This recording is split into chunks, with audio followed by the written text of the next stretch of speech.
साल 2017 था। मैंने दिल्ली यूनिवर्सिटी से अपना ग्रेजुएशन कंप्लीट किया। उसके बाद एयरफोर्स का एग्जाम एफकेट दिया, साथ में एसएससी सीजीएल की कोचिंग लेना शुरू किया। पढ़ाई चल रही थी, एग्जाम पास आ रहा था, एफकेट का रिजल्ट भी आया। 3.5 मार्क्स से मेरा सिलेक्शन नहीं हो पाया। लेकिन इस सब के बीच में एक चीज थी जो मैं नहीं छोड़ पा रही थी, हर फ्राइडे जाके थिएटर में नई फिल्म खुद से देखना। और ऐसे ही एक फ्राइडे मेरी जिंदगी में अंधाधुन आती है। एक दोस्त से उस फिल्म की एंडिंग डिस्कस कर रही थी, उसको मजा आया तो उसने बोला रिकॉर्ड करके इंटरनेट पे डाल देते हैं। रात में 10 बजे वो वीडियो डाला और 12 बजे तक उस पर 250 व्यूज आ गए थे, जो सुबह 2000 में बदल गए। बस यहाँ से फिल्मी इंडियन की शुरुआत हो गई। ये सब राम कहानी मैं आपको इसीलिए बता रही हूँ क्योंकि काफी लोग मुझसे पूछते हैं 7 साल हो गए लेकिन मैंने अपने चैनल पे कभी किसी चीज का ऐड क्यों नहीं किया।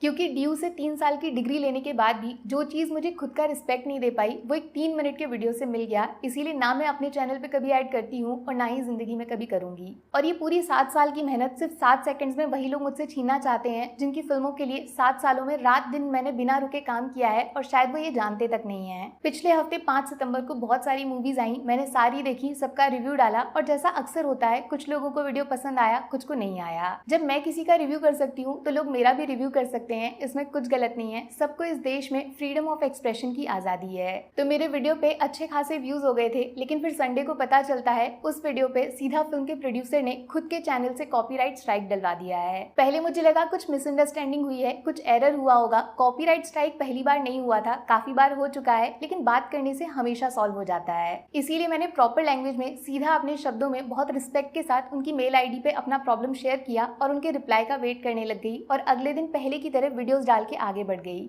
मेरे मेल का रिप्लाई तो नहीं आया, लेकिन फिर कुछ ऐसा हुआ जो अगर मैं आपको नहीं बताऊंगी तो शायद सबसे बड़ी बेईमानी मेरी पब्लिक के साथ होगी, जिसको 7 साल मैंने मेहनत करके अपने दम पे इकट्ठा किया है। एक साथ 3 और स्ट्राइक मेरे चैनल पे सेम उसी प्रोड्यूसर ने डाल दी और ये सारे नए वीडियोस नहीं थे, 6-6 महीने पुराने वीडियोस को ढूंढकर उन पे स्ट्राइक डाली गई। अब यूट्यूब की पॉलिसी ये है, अगर 3 बार आपके चैनल पे स्ट्राइक आ जाती है तो तुरंत आपका चैनल वहीं पे डिलीट कर दिया जाएगा। इसीलिए इनको लगा होगा ये तो डर जाएगी, चुपचाप अपने चैनल को बचाने के लिए भीख मांगेगी, फिर ये अपनी कुछ शर्त रखेंगे जो मुझे माननी पड़ेगी। लेकिन ड्यू से 3 साल की डिग्री और 7 साल बिना किसी ऐड, बिना किसी प्रमोशन मैंने चैनल पे काम इसीलिए नहीं किया कि किसी के सामने सच बोलने के बाद भी जाके हाथ फैलाने पड़े। अब मैं आपके सामने एक्सपोज करूंगी ये पूरा रैकेट कैसे चलाया जाता है। बहुत सालों पहले न्यूज़पेपर में नई फिल्मों के रिव्यूज आते थे, फिर उनको खरीद लिया गया। फिर सोशल मीडिया आया तो ऑनलाइन लिखकर रिव्यूज डाले जाने लगे। आप यकीन नहीं करोगे, बिना फिल्म रिलीज हुए इनको पहले ही रिव्यूज लिख के दिए जाते थे, ये वही डाल देते थे। लेकिन फिर जैसे ही यूट्यूब पर नॉर्मल लोग अपना चैनल बना के फिल्मों के बारे में बोलने लग गए,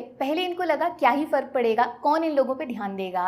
लेकिन जैसे ही ये फिल्म रिव्यू कैटेगरी बड़ी हो गई तो इनको टेंशन होने लगा, इनको कंट्रोल कैसे करेंगे, ये कोई मुंबई में बैठे हुए दोस्त रिश्तेदार तो है नहीं। तब इन्होंने क्रिएटर्स को कांटेक्ट करना शुरू किया, कुछ पैसों से मान गए तो कुछ को एक्टर्स के इंटरव्यू का लालच देकर उनको खुद से जोड़ लिया। मेरे पास भी ऑफर आया था, मैं नाम नहीं लूंगी, शायद बॉलीवुड का सबसे बड़ा प्रोडक्शन हाउस है, दूसरा ओटीटी का एक बहुत बड़ा प्लेटफॉर्म है, लेकिन मैंने आज तक किसी को रिप्लाई नहीं किया, सिर्फ अपने काम से काम रखा। तो मेरे जैसे लोगों के लिए इन्होंने रास्ता ढूंढा है कॉपीराइट स्ट्राइक्स का। रीजन बताते हैं, मैंने वीडियो में इनकी फिल्म का फोटो यूज किया है। नाम में ही कॉपी और राइट है, किसी चीज को कॉपी करके खुद को उसका मालिक बताना, ये होता है कॉपीराइट। भैया तुम्हारी फिल्म तुमको मुबारक, ये कोई नहीं बोल रहा कि वो फिल्म मैंने बनाई है और ना ही तुम्हारी पूरी की पूरी फिल्म मैंने अपने चैनल पे डाल दी है। किसी चीज के बारे में कॉमेंट्री करने के लिए, उसके बारे में रिव्यूज देने के लिए उसका फोटो यूज किया गया तो वो फेयर यूज में आता है, उससे फिल्म का बॉक्स ऑफिस कलेक्शन मेरे अकाउंट में नहीं चला जाएगा। बॉक्स ऑफिस से तो इनको लेना देना ही नहीं है। कोमल नहाटा सर ने विद प्रूफ बताया था कैसे आजकल फिल्म मेकर्स खुद अपनी फिल्मों की टिकट खरीद रहे हैं। जो एक्स्ट्रा खर्चा ये आजकल करते हैं वो हम जैसे क्रिएटर से वसूलना चाहते हैं कॉपीराइट स्ट्राइक्स डाल के।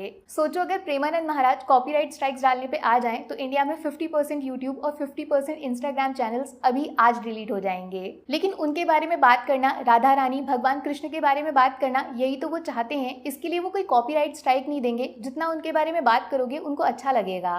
फिल्म क्रिएटर्स का भी यही काम है, वो फिल्मों के बारे में बात करते हैं। ये उनके लिए भगवान जैसा है, उनका करियर है, रोजी रोटी है। कोई ईमानदारी से काम करेगा तो उस पर स्ट्राइक डाल दोगे। अगर टारगेट करना ही है तो पायरेसी वेबसाइट्स को जाके करो ना, वो तो बिना डरे पूरी की पूरी फिल्म थिएटर से रिकॉर्ड करके इंटरनेट पे फैला देते हैं, उनको क्यों नहीं मिलती कॉपीराइट स्ट्राइक। और ज्यादा शिकायत है आपको, मैंने आपके फोटोज यूज किए तो ऑप्शन होता है है क्लेम डालने का, उससे उस वीडियो से जितना रेवेन्यू आएगा वो पूरा का पूरा उस चैनल को चला जाएगा। लेकिन ये उनका इरादा ही नहीं है। जितना मैंने टोटल यूट्यूब से कमाया है 7 सालों में, उतना ये 7 मिनट में रोज कमाते हैं, फिर भी सोचो शांति नहीं मिल रही है। इनका क्या इरादा है? एक न्यूज सुनी होगी आपने थोड़े दिन पहले, बहुत सारे प्रोड्यूसर्स मिलके एक मीटिंग करने वाले हैं जिसमें नेगेटिव रिव्यूज डालने वाले इन्फ्लुएंसर्स, रिव्यूअर्स पे क्या एक्शन लेना है वो डिस्कशन होगा। मतलब सब कुछ कर लेंगे, बस एक अच्छी फिल्म नहीं बनाएंगे, और बुरी फिल्म को बुरा बोला तो ये सारे प्रोड्यूसर मिलके कॉपीराइट स्ट्राइक डाल के किसी की रोजी रोटी, उसका पूरा करियर खत्म कर देंगे। और कुछ नहीं, बस एक कंट्रोल सिस्टम बनाना चाहते हैं पेड रिव्यूज का, जैसे न्यूज़पेपर के टाइम में हुआ करता था। पैसे लेकर अच्छा बोलो, वरना डर से अच्छा बुलवाया जाएगा, वरना चैनल उड़ा दिया जाएगा। प्रॉब्लम ये भी है, फिल्म कंटेंट क्रिएटर्स की वजह से पब्लिक अब KGF, कांतारा, लोका जैसी मूवीज के बारे में जानने लगी है, जिससे साउथ की फिल्म भी अब डायरेक्ट नॉर्थ में रिलीज होने लगी है। इनका जो पावर था थिएटर ओनर्स के ऊपर वो ढीला पड़ रहा है, तो कंटेंट क्रिएटर्स को ही खत्म कर दो। सेम यही केस हुआ था मोहक मंगल के साथ भी। उसके चैनल पे 2 बार स्ट्राइक्स डाल के उसको अपने हाथों की कठपुतली बनाना चाहते थे, 45 लाख तक डिमांड कर रहे थे। भाई अगर पैसे ही चाहिए ना तो आप बहुत गलत इंसान को टारगेट कर रहे हो। ना तो मैं ऐड करती हूँ और ना ही आप लोग मुझे खरीद पाते हो। पैसे कहाँ से लाऊंगी मैं? मेरे पास जो है बस वो ये पब्लिक है। और मैं यकीन से बता सकती हूँ ये सिर्फ मेरे साथ नहीं हो रहा है, बहुत सारे लोग इस चीज से मेंटली परेशान होंगे। सोचो बड़े चैनल्स पे ये सब खुलेआम कर सकते हैं तो छोटे क्रिएटर्स को कितना टॉर्चर करते होंगे। अब बस बहुत हुआ, डरना नहीं है। जैसे मोहक ने ये मेल लिखा था, मैं भी same to same prime minister of India Narendra Modi और minister of information and broadcasting Ashwini Vaishnaw को लिखने जा रही हूँ freedom of speech plus power का मिसयूज करने के लिए। तो नीचे दोनों की मेल आईडी शेयर कर दूंगी। अगर आपको भी किसी ने इसी तरह डराया धमकाया है तो सारे मेल्स, जो भी मैसेजेस आए हैं, कोई कॉल रिकॉर्डिंग है, सब कुछ इकट्ठा कर लो, सब बता देना।